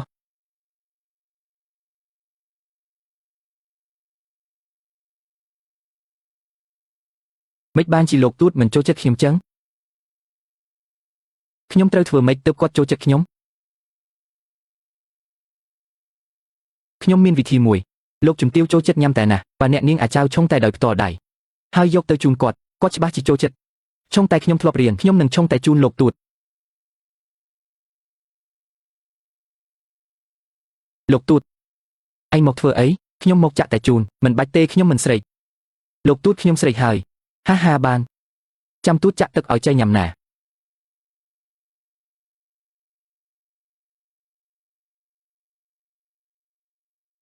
ហេម៉ាក់ខ្ញុំថាឯងជាក្មេងព្រៃនេះជាផ្ទះខ្ញុំឯងចេញពីផ្ទះខ្ញុំទៅហើយឯងធ្វើអីហ្នឹងកាត់អីហ្នឹងជួងឯងធ្វើបាបជួងទៀតហើយឯងធ្វើបាបប្អូនទៀតអេលោកទូតវាយកទឹកក្តៅជាដាក់ខ្ញុំឈឺណាស់តែដែលឯងយកមកខ្ញុំមិនផឹកឯងក៏យកទៅជាដាក់ប្អូនអេចិត្តឯងមិនក៏អាក្រក់ម្លេះខ្ញុំអត់ទេគេជាអ្នកវីពេញតែខ្ញុំហើយជេរខ្ញុំថាក្មេងព្រៃពិតមាត់នៅហ៊ានប្រកែកទៀតជួងនៅក្មេងប៉ុណ្ណឹងមិននឹងចេះកុហកខ្ញុំថាឯងពិតជាចិត្តអាក្រក់មែនឯងធ្វើមុខកំសត់ឲ្យអ្នកណាមើលជួងតោះទៅចាំទូតលេបថ្នាំឲ្យណា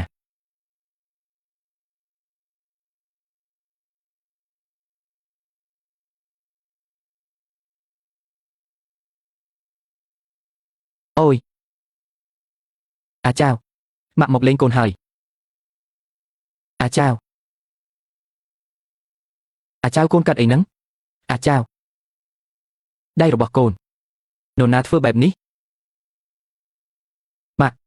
ខ្ញុំអត់បានជិះទឹកដាក់ជួងទេកុំខ្លាចអាចៅប្រាប់ម៉ាក់មកខ្ញុំឆុងតែជូនលោកទូតគាត់មិនផឹកជួងថាខ្ញុំក្មេងព្រៃហើយវីពេញខ្ញុំបែកតាមពិតគេធ្វើបាបខ្ញុំលោកទូតមិនជឿខ្ញុំទេតោះម៉ាក់នាំកូនទៅរកយុទ្ធធរ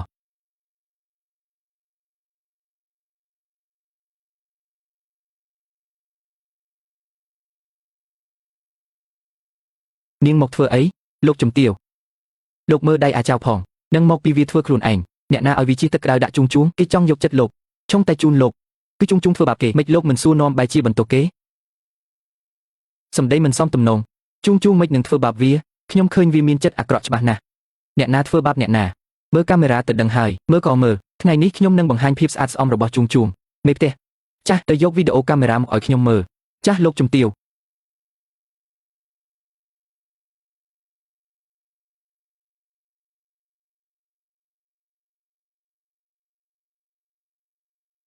ជួងមិនក៏ចៅកុហកចឹងគឺខ្ញុំមិនចង់ឲ្យវានៅផ្ទះខ្ញុំទេជួងមិនបានចិត្តណាទេក្មេងនៅតូចមិនទាន់ដឹងក្តីម្យ៉ាងទៀតរបួសតែបន្តិចបន្តួចសោះ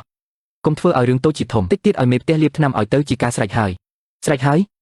នៅក្នុងភ្នែកអ្នករបួសនិងភាពយុត្តិធម៌របស់កូនខ្ញុំគ្មានតម្លៃសោះហេចុះនាងចង់យ៉ាងម៉េច រឿងថ្ងៃនេះត្រូវតែមានដំណោះស្រាយទី1ជួងត្រូវតែសុំទោសអាចៅមនុស្សចាស់ប៉ុណ្ណាហើយមកប្រកាន់ក្មេងមិនចេះខ្មាស់គេទេខ្ញុំនិយាយមិនទាន់ចប់ទេទី2លោកយាយក៏ត្រូវសុំទោសអាចៅដែរថាម៉េចឲ្យខ្ញុំសុំទោសវាខ្ញុំប្រាប់នាងចុះគ្មានផ្លូវទេចង់ឲ្យខ្ញុំសុំទោសក្មេងមួយនេះតតែខ្ញុំងាប់សិន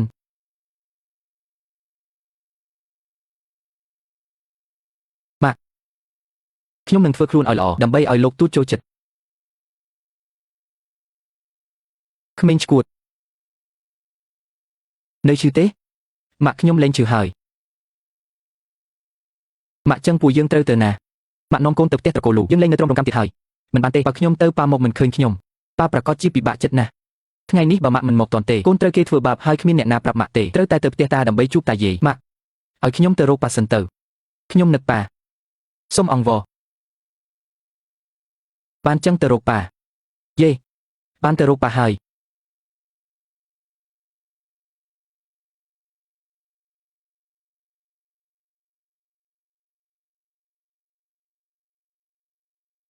លោកកម្មវិធីដេញថ្លៃនៅជាងឆឹងលោកចោលទៅទោះល្បីថាមានរបស់ល្អក៏ដោយគ្មានអារម្មណ៍ទេវ៉ាន់ឈីងកំពុងខឹងខ្ញុំមិនចង់ទៅណាទេលោកនេះជាឱកាសល្អណាស់មានន័យថាម៉េចអ្នកនាងវ៉ាន់ឈីងគាត់ចូលចិត្តរបស់បុរាណឯងចង់និយាយថាខ្ញុំចង់និយាយថាលោកគួរឆ្លៀតឱកាសនេះអញ្ជើញគាត់ទៅជាមួយគ្នាហើយនាំទាំងអ្នកនាងអាចៅទៅផងនៅកន្លែងដេញថ្លៃរបស់ដែលគាត់ចូលចិត្តបើគាត់សប្បាយចិត្តគាត់ច្បាស់ជាលើកលែងទោសឲ្យលោកត្រូវហើយមិនក៏ខ្ញុំនឹកមិនឃើញនេះគេហៅថាផ្គប់ចិត្តឲ្យចំចំណុចល្អខែនេះដំឡើងប្រាក់ខែឲ្យទ្វេដង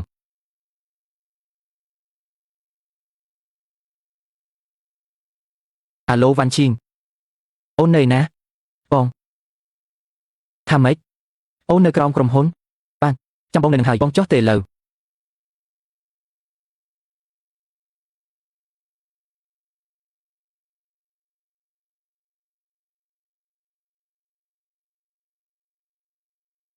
វ៉ាម៉ាក់នេះជាក្រុមហ៊ុនប៉ាធំហើយខ្ពស់ទៀតក្រុមហ៊ុនប៉ាមិនធំដូចរបស់ម៉ាក់ទេណាចាំប៉ុន្មានថ្ងៃទៀតម៉ាក់នាំកូនទៅមើលអគារធំជាងនេះទៀតល្អទេល្អតោះ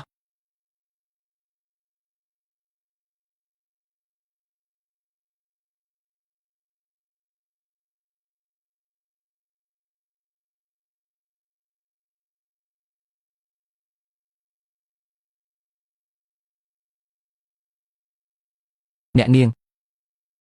កនាងសូមរងចាំសិនសួស្ដីអ្នកនាងតើអ្នកនាងមករកនរណាមានការណាត់ទុកទេខ្វាក់ភ្នែកខ្ញុំជាចៅជីវយឺជាអនុប្រធានក្រុមហ៊ុនដែលតែងតាំងដោយលោកជំទាវហើយក៏ជាប្រពន្ធអនាគតរបស់លោកអាក់ដែរនាងហ៊ានខាត់ខ្ញុំលុតជង្គង់សុំទោសខ្ញុំភ្លាមសុំទោសអ្នកនាងចៅខ្ញុំខុសហើយ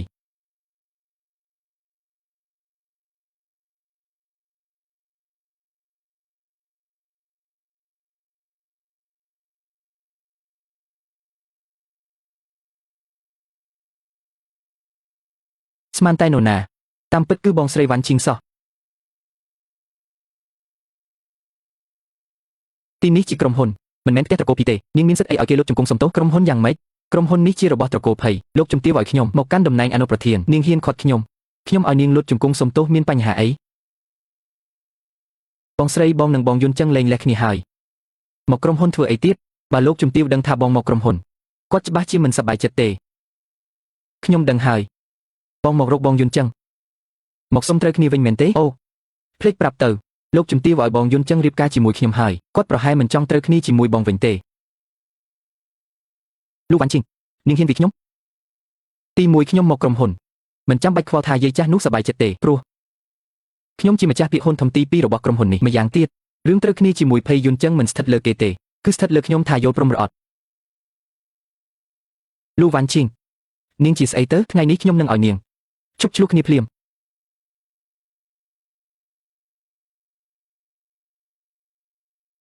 បងយុនចឹងបងមកដល់ល្មម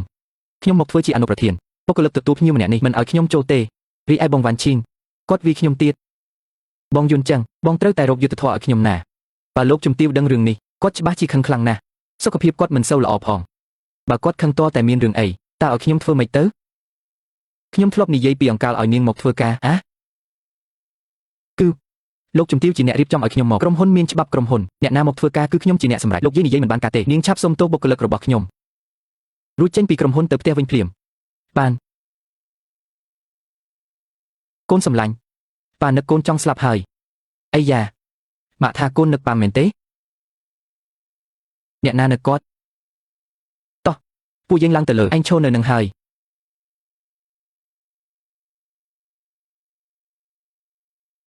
វ៉ាន់ឈីងយប់នេះមានពិធីដេញថ្លៃពួកយើងទៅជាមួយគ្នាទេខ្ញុំមានសម្បត្តិអញ្ជើញហើយចាំបាច់ទៅជាមួយលោកធ្វើអីម៉ាក់យើងទៅជាមួយគ្នាទៅណាពួកយើងទៅទាំងអស់គ្នាល្អទេ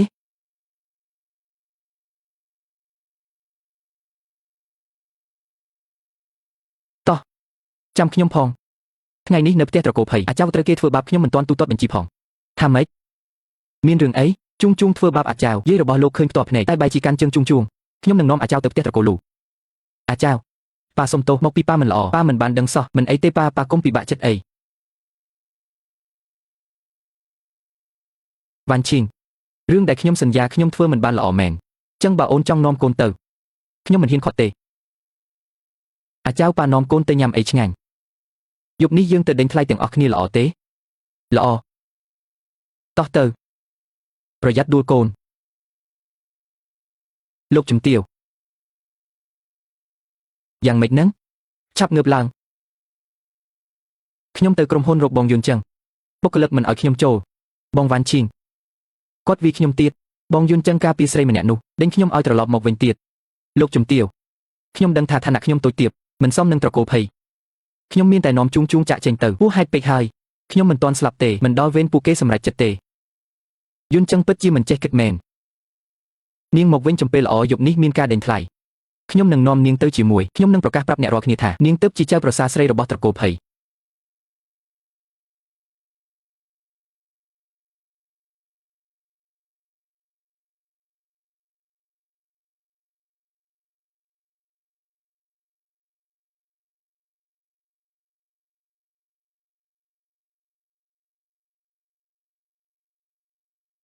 អាចៅមិនក៏ដៃចៅទៅជាបែបនេះនៅឈឺទេចៅមិនអីទេលោកតាលេងឈឺហើយតាភ័យមើលម្ដាយលោកធ្វើចុះតាលូអើយកុំដៀលខ្ញុំអីម្ខាងម្ដាយបង្កើតម្ខាងចៅស្រីបង្កើតខ្ញុំនៅកណ្ដាលពិបាកណាស់អាចៅកុំបន្ទោសលោកតាដែលការពីចៅមិនបានណាលើកនេះខ្ញុំមិនប្រកាន់ទេចប់ការដេញថ្លៃខ្ញុំនឹងនាំអាចៅទៅផ្ទះមិនបានទេខ្ញុំដាច់ចិត្តពីចៅស្រីខ្ញុំមិនបានលោកតាសុំទោសជំនួសលោកទូតផងណាថ្ងៃនេះចៅចង់បានអីទោះអស់ខ្លួនក៏ដោយលោកតានឹងទិញឲ្យកុំជឿគាត់អាចៅចង់បានអីតាយាយនឹងទិញឲ្យមិនបាច់យករបស់គាត់ទេតោះយើងចូលក្នុងចាស់តោះទៅ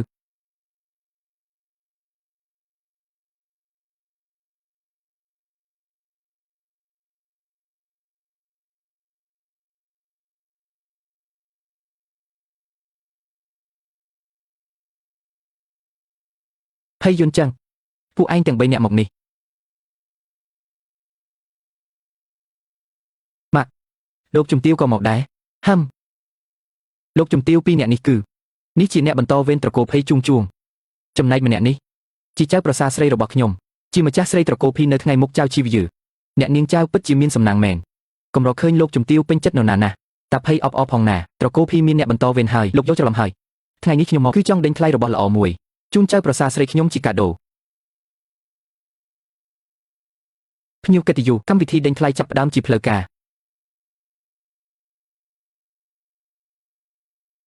ភ្ញៀវកិត្តិយសរបស់ទី1គឺបណ្ដាំចិត្តមហាសមុទ្រពីលោក Robert តំណាងឲ្យស្នេហាអមតៈតម្លៃចាប់ផ្ដើម50លានយន្តចឹងដេញយកវាជូនជីវយឺទៅ100លាន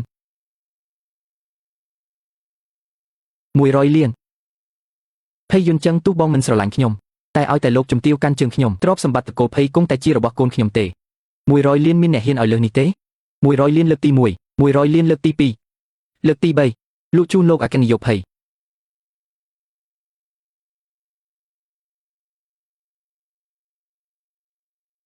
យន្តចឹងពាក់ឲ្យជីវយឺភ្លាមវ៉ាន់ឈីងជូនអូនមានតែអូនទេដែលស័ក្តិសមនឹងខ្សែនេះចាំបងពាក់ឲ្យ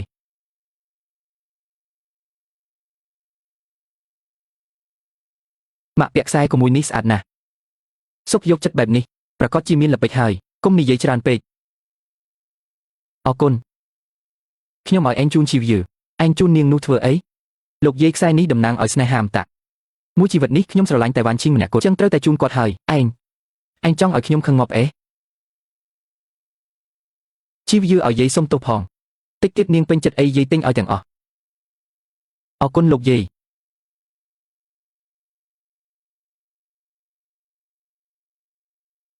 របស់ទី2គឺសោគីឡាំងគេជឿថាអ្នកពាក់សោនេះនឹងមានសេចក្តីសុខអស់មួយជីវិតរកស៊ីមានបានជានិមិត្តសញ្ញានៃអ្នកបន្តវេនត្រកូលតម្លៃចាប់ផ្ដើម100លានលោកយាយបើជួងបានសោនេះល្អណាស់200លានអរគុណលោកយាយជួងច្បាស់ជាសប្បាយចិត្តមិនខានលោកទូតចង់បានហេជួងចង់បានទូតទិញឲ្យថ្ងៃនេះសោគីឡាំងត្រូវតែជារបស់ជួងព្រោះចៅជាអ្នកបន្តវេនត្រកូលភ័យរីឯនាងគឺជាម្ចាស់ស្រីត្រកូលភីនៅថ្ងៃមុខម៉ាក់អាចៅទៅជាចៅស្រីតែមួយគត់ខ្ញុំមិនយល់ព្រមទេពិតមាត់ខ្ញុំមិនទាន់ងាប់ទេរឿងត្រកូលភ័យមិនដល់វេនអញសម្រេចទេវ៉ាស្អាតណាស់អាចៅចង់បានទេលោកទូតចង់ទិញឲ្យជួងយើងមិនអាចដណ្ដើមទេលោកមើលមិនឃើញទេម៉ាក់លោកតាំងចិត្តកាន់ជើងពីរអ្នកមនុស្សកុំដណ្ដើមអីហឹមយាយការពារពួកគេខ្ញុំនឹងការពារអូននិងកូនខ្ញុំដេញថ្លៃកាត់សាច់ដេញថ្លៃដាច់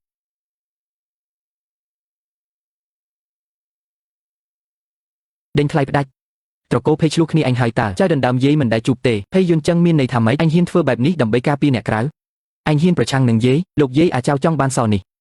ខ្ញុំត្រូវតែដេញយកវាជូនកូនហាល្អអញហ៊ានប្រឆាំងនឹងខ្ញុំដើម្បីវាហេកុំភ្លេចថាជួងក៏ជាកូនអញដែរបងយន្តចឹងពួកគេពិតជាចង់បានសោនឹងណាស់ប៉ាខ្ញុំចង់បានឯងនិយាយជួងនិយាយទេខ្ញុំហាមអញដណ្ដើមគេលោកយាយស្រឡាញ់ជួងខ្ញុំមិនខ្វល់តែអាចៅចង់បានដែរខ្ញុំត្រូវតែទិញឲ្យកូនខ្ញុំលោកទូតលោកយាយឈប់ទៅពួកយើងមិនយកក៏បានមិនក៏មិនយកភ័យយន្តចឹងឯងចង់ដេញថ្លៃផ្ដាច់អេខ្ញុំប្រាប់ឯងចុះចាប់ពីថ្ងៃនេះទៅលុយត្រកូលភី1រៀលក៏ឯងកុំសង្ឃឹមបានចាយមេផ្ទះបង្កកទ្រព្យសម្បត្តិនិងកេរនីទាំងអស់របស់វាដកតំណែងទាំងអស់របស់វានៅក្នុងក្រុមហ៊ុនអនុវត្តភ្លាមស្ដាប់សម្ដីលោកជំទាវមិនបានអេចាស់លោកជំទាវលោកអគ្គភ័យតើលោកនៅដេញថ្លៃផ្ដាច់កូនអកតញ្ញូមានន័យថាម៉េចដើម្បីតែក្មេងប្រិយម្នាក់ឯងហ៊ានប្រឆាំងនឹងខ្ញុំហេម៉ាក់អាចៅចូលចិត្តសោគីឡាំងនេះខ្ញុំជាលោកតាត្រូវតែទិញឲ្យចៅខ្ញុំភ័យសានដេញថ្លៃផ្ដាច់លោកប្រធានភ័យក៏ដេញថ្លៃផ្ដាច់ដែរឯងហ៊ានទេដើម្បីចៅស្រីបង្កើតខ្ញុំសោគីឡាំងនេះខ្ញុំត្រូវតែយកលោកប្រធានភ័យដេញថ្លៃផ្ដាច់មានអ្នកហ៊ានស៊ូទេរបស់ដែលចៅខ្ញុំចង់បានខ្ញុំទិញមិនបានទេមិនបាច់ដល់ដៃអញទេខ្ញុំត្រកូលលូដេញថ្លៃផ្ដាច់យកសោគីឡាំងត្រកូលលូយើងយកហើយភ័យសានអញចង់ធ្វើអីដើម្បីក្មេងប្រិយម្នាក់អញហ៊ានខົບខិតជាមួយអ្នកក្រៅប្រឆាំងខ្ញុំអេម៉ាក់អាចៅចូលចិត្តសោនោះខ្ញុំជាតាត្រូវតែទិញឲ្យចៅម៉ាក់ស្រឡាញ់ជួងខ្ញុំមិនខ្វល់តែខ្ញុំស្រឡាញ់អាចៅម៉ាក់ក៏គ្មានសិទ្ធិហាមដែរបានអើកូនឯងថ្ងៃនេះតាំងចិត្តប្រឆាំងខ្ញុំដល់ទីបញ្ចប់មែនទេលោកយាយបើមិនបានក៏ហីទៅពួកយើងមិនយកក៏បានមិនបានទេ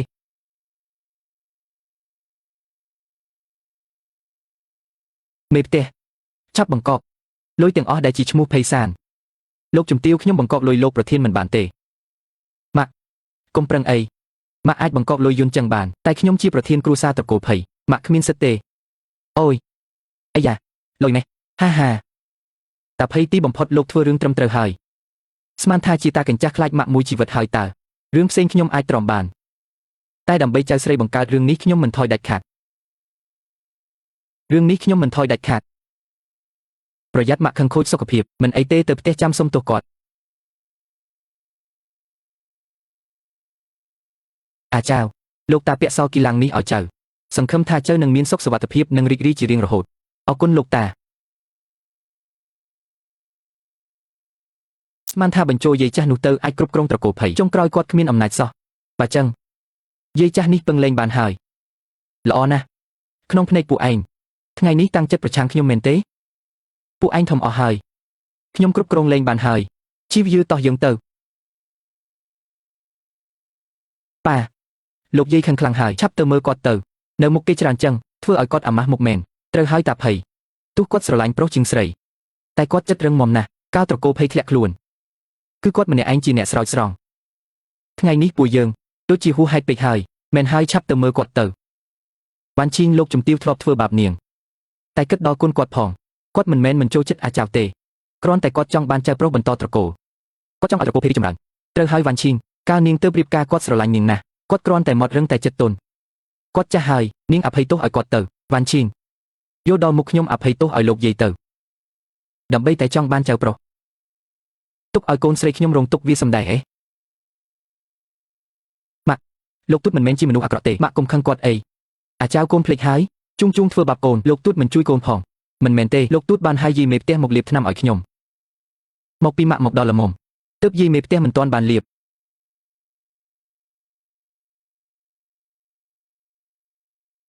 នៅឈរធ្វើអីទៀតឆាប់យកថ្នាំលាបរបួសមកលាបឲ្យវាទៅចាស់លោកជំទាវម៉ាក់ឃើញអត់លោកទូតមិនមែនមិនខ្វល់ពីខ្ញុំទេឥឡូវគាត់បាក់មុខណាស់គាត់ច្បាស់ជាពិបាកចិត្តហើយពួកយើងទៅសុំទោសគាត់វិញទៅល្អទេក្មេងល្អពិតជាចៅល្អរបស់តាប្រកាសហើយចៅស្រីខ្ញុំឆ្លាតហើយដឹងក្តីបែបនេះបានតាមចិត្តអាចៅចោះពួកយើងទៅសុំទោសលោកយាយទាំងអស់គ្នាតោះទៅ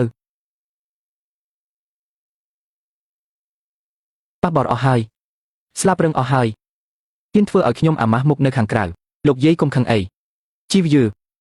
នាងរងទុក្ខហើយធ្វើឲ្យនាងអាម៉ាស់មុខជាមួយយាយដែរមិនអីទេលោកយាយខ្ញុំមិនអីទេយាយសន្យាចាំមួយរយៈទៀតយាយនឹងរកវិធីយកអំណាចគ្រប់គ្រងមកវិញដល់ពេលនោះយាយនឹងសងនាងវិញសងយាយចាស់គួរឲ្យស្អប់ស្មានថាពឹងគាត់នឹងបានទ្រព្យត្រកូលភ័យតាមពិតគាត់អស់អំណាចសោះនិយាយនៅផ្ទះភ័យលេងបានការហើយបើចឹងមានតែប្រើវិធីទី2ទៅលោកយាយជួងនៅតែផ្ទះអផ្សុកណាស់មិនដែលបានទៅសួនកំសាន្តទេពួកយើងនាំគេទៅដើរលេងទៅលោកយាយបានលំហែកាយផងដែរធ្វើចឹងចុះមេផ្ទះរៀបចំឡានទៅសួនកំសាន្តចាស់លោកជំទាវតោះ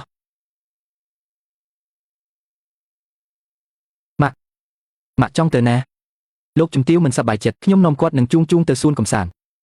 លោកយាយអាចៅក៏មកដែរនាំអាចៅទៅដែរទៅមានក្មេង2នាក់កាន់តែសប្បាយមិនបានទេម៉ាក់ខ្ញុំចង់ទៅជាមួយលោកទូតមើលអីអាចៅក៏ជាចៅទូតរបស់ខ្ញុំដែរមិនដែលខ្ញុំធ្វើបាបវាទេឡើងមកមើលទៅម៉ាក់ខឹងខ្លាំងណាស់មកពីខ្ញុំមិនល្អដែលទៅមកជាមួយគាត់ចាំពេលក្រោយយើងគិតរកវិធីលួងគាត់ឲ្យបាត់ខឹងវិញទៅយន់ចឹងម៉ាក់ឯងមិននៅប្រាប់រឿងជួងឲ្យវ៉ាន់ឈីងដឹងទៅវ៉ាន់ឈីងខ្ញុំនឹងចៅជីវយឺគ្មានពាក់ព័ន្ធអីនឹងគ្នាទេជួងមិនមែនជាកូនរបស់ខ្ញុំទេខ្ញុំបានឲ្យគេស៊ើបប្រវត្តិពួកគេហើយលោកខ្ញុំរកឃើញហើយចៅជីវយឺនោះត្រូវសង្សារនៅបរទេសបោកប្រាស់ជំពាក់បំណុលគេវ៉ាន់ដុកម្នាក់ឈ្មោះជួងនោះជាកូនរបស់នាងនឹងសង្សារចាស់ទេលទ្ធផលណាដែលយើងទទួលបានគឺនាងសុកពេទ្យធ្វើคล้ายវ៉ាន់ឈីងលើកនេះអូនជឿបងនៅលើកនេះលើកលែងឲ្យលោកម្ដងយ៉ាប់ហើយមិនចឹងនាងសុកចិត្តនាំអាចៅទៅជាមួយរឿងនេះមិនសាមញ្ញទេថាម៉េចម៉ាក់និងអាចៅត្រូវគេចាប់ចម្រិតថាម៉េចអាចៅត្រូវគេចាប់ចម្រិតថាម៉េចអាចៅកាត់អីអ្នកណាខលមកចៅថាបើមិនឲ្យលុយ10,000លានវានឹងសម្លាប់ចៅច្បាស់ជាស្នាដៃចៅជីវយឺនៅចាំអីទៀតឆាប់ទៅជួយអាចៅ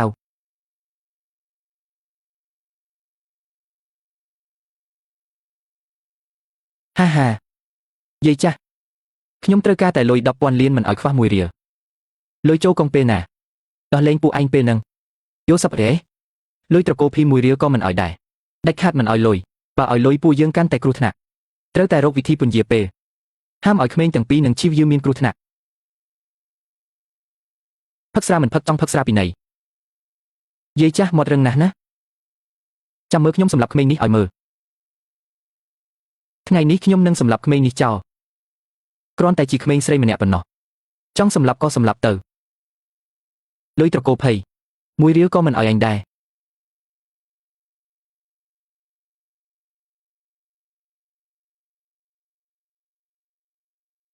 បើមិនខ្វល់ពីក្មេងស្រីចឹងខ្ញុំសម្លាប់ចៅប្រុសវិញវាជាចៅប្រុសតូររបស់ត្រកូលភ័យណាសួរម្ដងទៀតឲ្យលុយអត់បើមិនឲ្យខ្ញុំសម្លាប់វាលោកទូតជួយផងឲ្យលុយគេទៅពួកវាជាមនុស្សខូខើណាស់បើខ្ញុំកាត់អីទៅធ្វើមិនទៅខ្ញុំជាចៅប្រុសតូរបស់ត្រកូលភ័យណា លោកទូតសុំអង្វរឲ្យលុយគេទៅពិតមាត់ចៅស្មានថាឲ្យលុយហើយពួកវាដោះលែងឲ្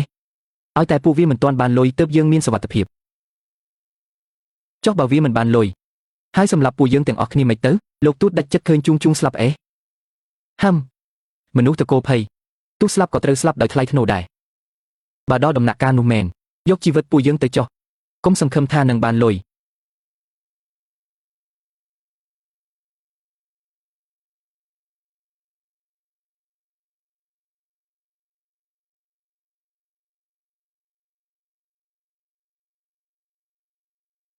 យាយចាស់នេះស្មានមិនដល់ថាចិត្តដាច់យ៉ាងនេះសុកចិត្តមកក៏មិនឲ្យលុយខ្ញុំប្រាប់ឲ្យហើយលុយ 10,000 លាននេះត្រូវតែឲ្យបើមិនឲ្យទី1បញ្ជូនអ្នកឯងទៅយមរាជនាងមានន័យថាម៉េចខ្ញុំខំប្រឹងនាំជួងចូលត្រកូលភ័យដើម្បីអីស្មានថាខ្ញុំចង់យកចិត្តយាយចាស់ហែងនាងចង់បានន័យថាម៉េចស្មានថាជាលោកជំទាវត្រកូលភ័យអាចឲ្យជួងខ្លាយជាអ្នកបន្តវេនតែមិននឹកស្មានថាសំបីតែកូនប្រុសក៏អ្នកឯងគ្រប់គ្រងមិនបាននៅកន្លែងដេញថ្លៃត្រូវគេធ្វើឲ្យអាម៉ាស់មុខសំបីតែត្រកូលភ័យក៏អ្នកឯងគ្រប់គ្រងលែងបានតើឲ្យខ្ញុំជឿជាក់ថាអ្នកឯងជួយកូនខ្ញុំបានដោយរបៀបណាហេតុនេះហើយមានតែចាប់ចម្រិតយកលុយខ្លះចាយជីវយឺខ្ញុំមិនដែលធ្វើបាបនាងនឹងកូនទេមិននាងធ្វើបែបនេះដាក់ខ្ញុំមិនធ្វើបាបហាលុយដែលអ្នកឯងឲ្យមិនគ្រាន់សងបំណុលផងបើខ្ញុំមិនធ្វើបែបនេះមានតែរងចាំគេមកទារបំណុលដល់ស្លាប់នាងគូគិតដល់អនាគតជួងផងគេជាឈាមជ័រត្រកូលភ័យទោះខ្ញុំលែងខ្វល់ពីគេតែក៏ច្បាស់ជាមិនចោលគេដែរឈាមជ័រត្រកូលភ័យយាយចាស់ឲ្យឆោតល្ងងម្លេះប្រាប់ឲ្យដឹងទៅចុះជួងមិនមែនជាកូនភ័យយន្តចឹងទេឯកសារណានោះគឺคล้ายទាំងអស់នេះមកពីក្មេងប្រុសម្នាក់នេះបើមិនមែនមកពីវាកូនខ្ញុំបានคล้ายជាអ្នកបន្តវេនយូរហើយហាខ្ញុំពិតជានឹកមិនយល់មនុស្សតកោភ័យសុទ្ធតែខ្វាក់ភ្នែកចោលកូនប្រុសខ្ញុំដែលគួរឲ្យស្រឡាញ់បែរជាមកស្រឡាញ់ក្មេងប្រុសម្នាក់នេះ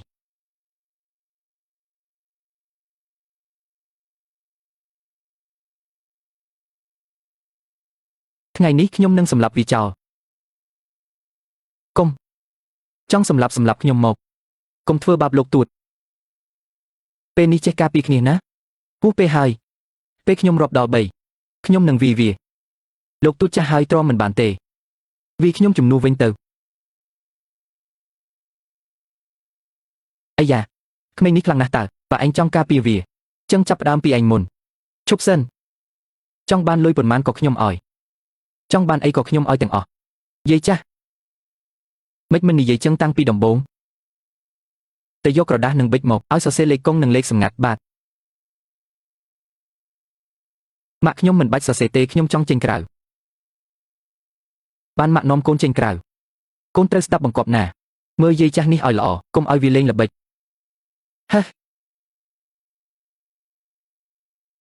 នៅឲ្យស្ងៀមអញទៅរកឡានមកមិនអីទេចាំទួតស្រ័យឲ្យអាចៅមកពីទួតខុសមកពីទួតមិនល្អនឹកមិនដល់ថាចុងក្រោយអ្នកដែលការពារខ្ញុំគឺអាចៅមិនអីទេលោកទួត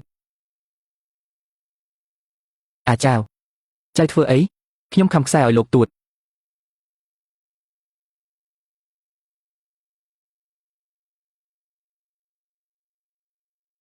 អាចៅ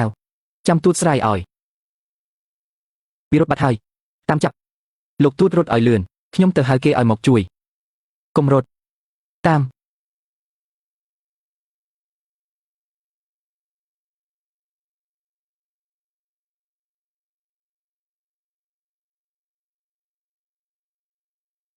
ម៉ាក់យ៉ាងម៉េចហើយឆាប់ទៅជួយអាចៅឆាប់ទៅជួយអាចៅ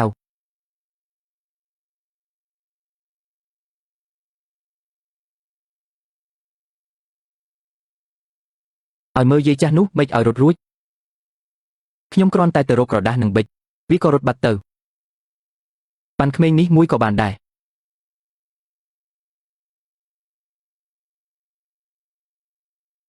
រួចមនុស្សចាស់ចាប់បានក្មេង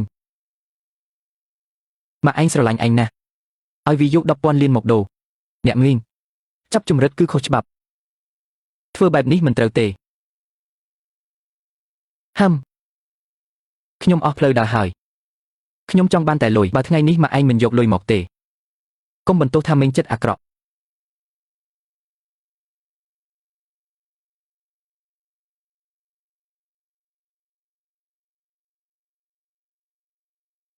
អាចៅ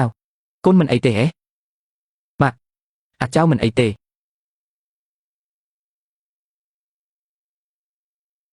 នាងស្រីឈួតថ្ងៃនេះខ្ញុំយកជីវិតនាងយន់ចឹងខ្ញុំខុសហើយខ្ញុំមួយពេលនេះគិតខ្លីលើកលែងឲ្យខ្ញុំម្ដងទៅលើកលែងឲ្យនាងចាំជាតិក្រោយចោះបញ្ជូនទៅប៉ុស្តិ៍ប៉ូលីសពីបទចាប់ចម្រិតឲ្យនាងដេកគុកមួយជីវិត